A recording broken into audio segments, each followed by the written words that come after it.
What is truth?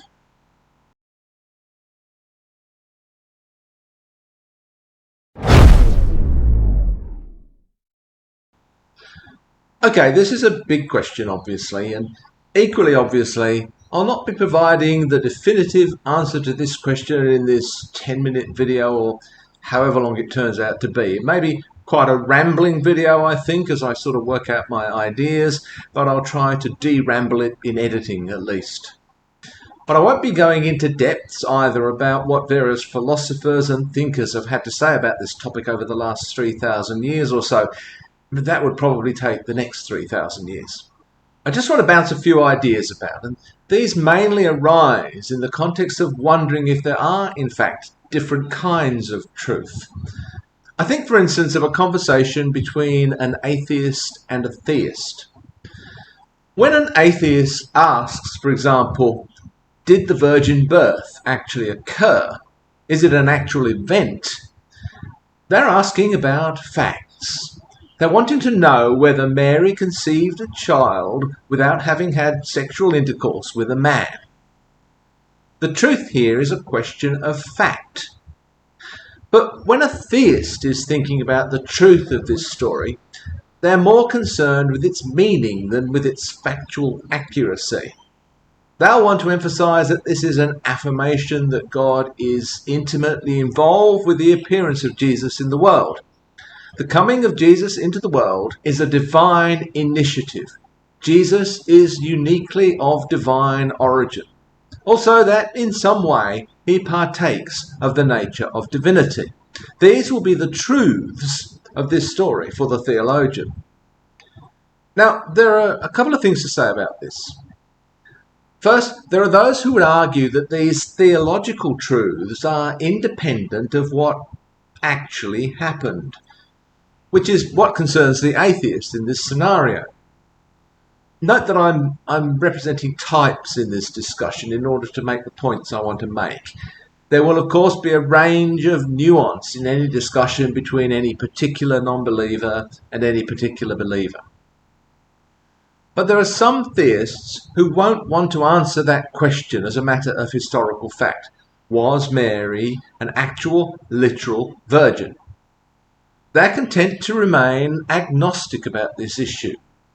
They will also argue that it's irrelevant. The theological meaning is what's important here. Other theists, though, may insist that the theological truths depend entirely on the actual historicity of this event, on it being an actual fact of the kind that our imaginary atheist is interested in. As far as they're concerned, if the actual historical truth of this event were to be disproved, the whole edifice of theological truth would collapse with it. I think some atheists might also think in this way, which is why they insist on the question. I think this is kind of interesting because this kind of atheist and this kind of theist actually agree on a whole lot. They both have an interest in establishing the literal historical truth or untruth of this event.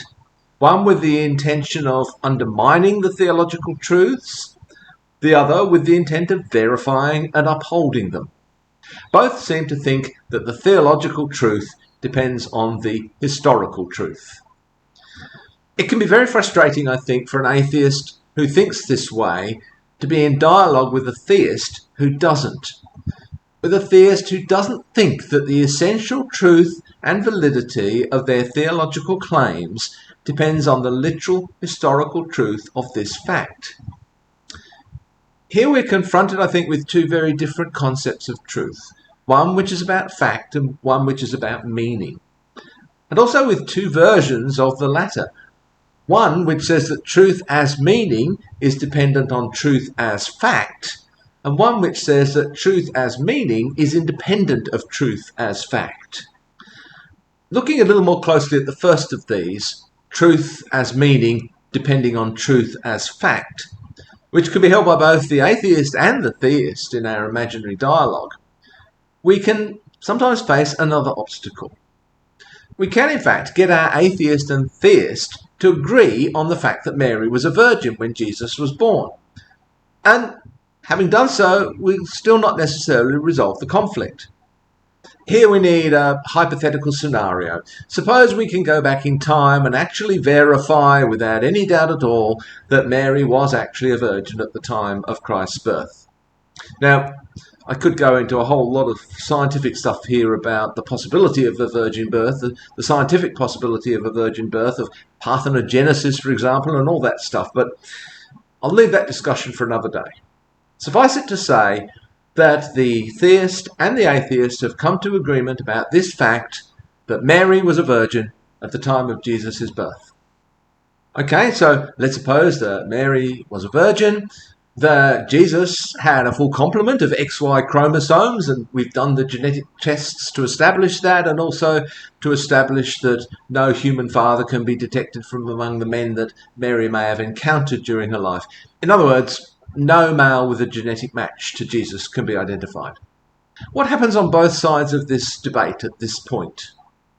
The atheist will probably claim that there's some other natural explanation for this event.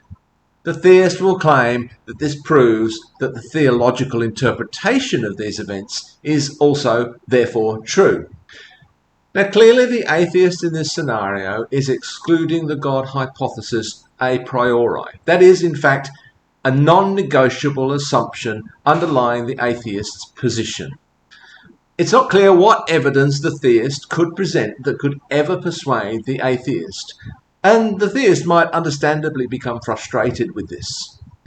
But the theist also has a problem, because the evidence as presented doesn't actually support their theological interpretation of this event.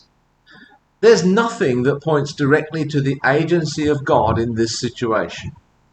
Both of these people are in fact agreeing that they have an unexplained event here. One party, though, is following this with "therefore God." The other is choosing to remain agnostic. The "therefore God" actually requires some kind of revelation to support it. The events alone do not say, the coming of Jesus into the world is a divine initiative, Jesus is uniquely of divine origin, Jesus partakes of the nature of divinity.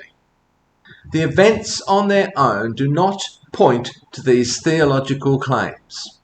The theological claims are based on the angel's proclamation and subsequent theological explication of this.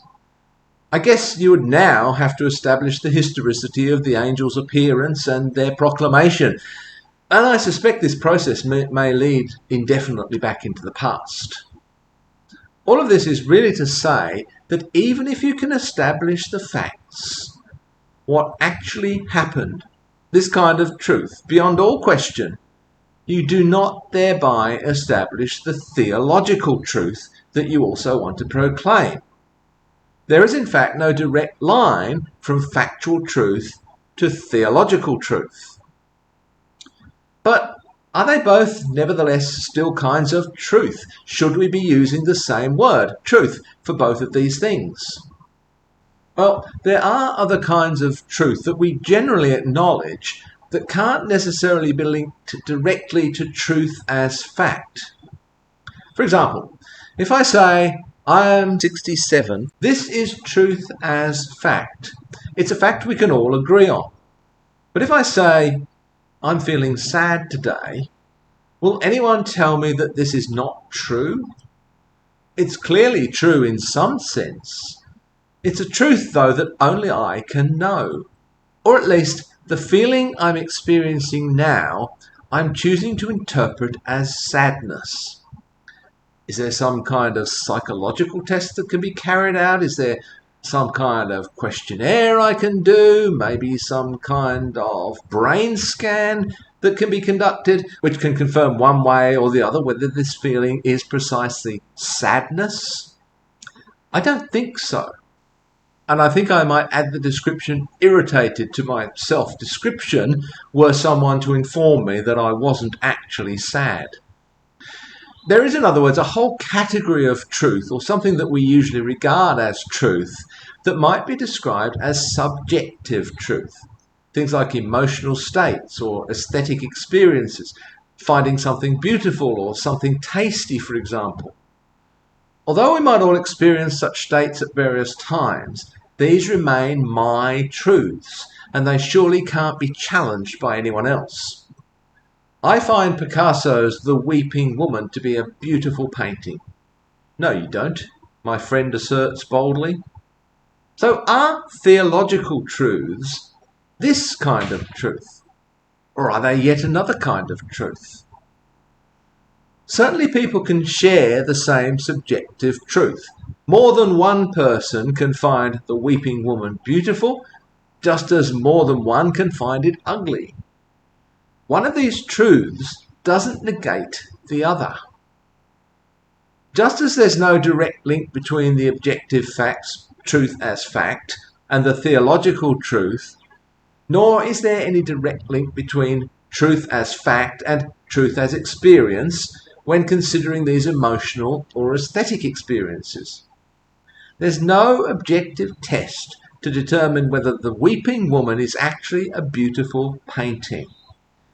Some Christians tend to reduce all truth to factual truth, which may sound counterintuitive. You might have thought I would say that that's what the atheist does, and maybe some atheists indeed do. But for both of them, the question, was Jesus born of a virgin, is a question of fact. However, for this kind of theist, the theological interpretation of this event is also seen as truth as fact. The coming of Jesus into the world is a divine initiative. Jesus is uniquely of divine origin. Jesus partakes of the nature of divinity. For this kind of theist, this kind of statement, this kind of truth is exactly the same kind of truth as Mary was a virgin. It's a question of fact. Other theists, though, recognize a difference between these kinds of truths. One kind of truth is a truth of fact, and one is a truth of interpretation, which I would suggest falls into the category of subjective truth rather than objective truth, though it may not be entirely the same as emotional or aesthetic truth. There are others who would not describe themselves as theists, but who nevertheless believe that all truth is truth as fact. But they maintain this position by denying the application of the word truth to the other kinds of truth that I've been discussing. They wouldn't recognize "I am sad" as truth. The truth of that statement would lie in an analysis of the electrical and chemical activities of the brain during the experience described as sad. So this is reductionism. The truth of sadness, what sadness really is reduced to a set of chemical and electrical processes. I am sad, that statement in itself does not merit the title of truth. I don't personally subscribe to this reductionist view of truth. I accept the validity of someone's personal subjective truth when they say they're sad or when they say they enjoy something or find something beautiful. Do I also accept the validity of someone's personal truth when they claim that the coming of Jesus into the world is a divine initiative, Jesus is uniquely of divine origin, Jesus partakes of the nature of divinity? Well, yes, I do, or I try to. The intellectual issues arise for me. There are other kinds of issues related with these kinds of statements, but that's not the subject of this video. But the intellectual difficulty arises for me when people on either side of this discussion blur the lines between truth as fact and truth as interpretation. It seems to me that people can agree on the facts and arrive at very different theological truths. This is not only God on the one side and not God on the other, but also many different God interpretations and very different not God interpretations. It's also possible to disagree completely on truth as fact, but arrive at the same theological truths. There are Christians who believe in a virgin birth and in a literal bodily resurrection, and there are Christians who do not. But they can arrive at the same theological truths. The stories lead them to the same truth.